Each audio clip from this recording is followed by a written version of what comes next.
ଜୟ ଜଗନ୍ନାଥ।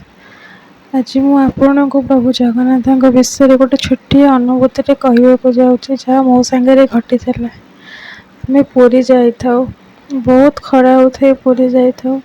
ମନେ ମନେ ଭାବୁଥାଏ ଯେ ଇଏ ତ ମୋତେ ଏତେ ଭିଡ଼ରେ ପ୍ରଭୁଙ୍କୁ ଦର୍ଶନ କରିବାକୁ ନେବେନି, ମୁଁ କେମିତି କାଳିଆକୁ ଦର୍ଶନ କରିବି। ଠିକ୍ ସେତିକି ବେଳକୁ ସ୍ୱାମୀ କହିଲେ, ଚାଲ ଟିକେ ଯିବା କାଳିଆଙ୍କ ପାଖକୁ, ବସିବା ସେଠି ଟିକେ ଥଣ୍ଡା ପବନ। ଚାଲ ଯିବା। ଆଉ ଏମିତି ଭାବିନଥିଲେ ଯେ ସେ ତାଙ୍କ ଆଡ଼ୁ କହିଲେ କି ମୋତେ ଆଉ ଜଗନ୍ନାଥଙ୍କୁ ଟିକେ ଦର୍ଶନ କରିବା ଚାଲ। ମୁଁ ତାଙ୍କୁ କହିଲି ଆରେ ତମେ ତ ସବୁବେଳେ କୁହ ଯେ ଭିଡ଼ ଏତେ ଦର୍ଶନ କରିବାନି, ବାହାରୁ ମୁଣ୍ଡିଆ ମାରିଦେଇକି ଯିବା, ଆଜି କେମିତି କହୁଛ ଯିବା ପାଇଁ।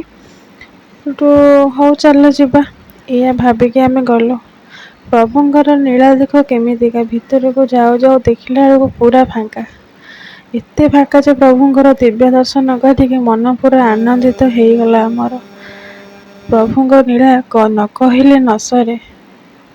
ସିଏ ବା ଆମ ଜଗତର ନାଥ, ଜଗନ୍ନାଥ ଅନାଥର ନାଥ। ସିଏ କେମିତି ଆମକୁ ଅନାଥ କରିବେ। ତାଙ୍କୁ ଯିଏ ମନେ ମନେ ଡାକୁଥିବ, ପ୍ରଭୁ ତାରି ପାଖରେ ହିଁ ସବୁବେଳେ ଥାଆନ୍ତି। ସିଏ ବା ହେଉଛନ୍ତି ଆମ ଜଗନ୍ନାଥ, ଆମ ଓଡ଼ିଶାର ନାଥ, ଆମ ମହାପ୍ରଭୁ ଜଗନ୍ନାଥ। ପ୍ରଭୁଙ୍କ କୃପାରୁ ଆପଣମାନେ ସମସ୍ତେ ଭଲରେ ଥାଆନ୍ତୁ। ଜୟ ଜଗନ୍ନାଥ।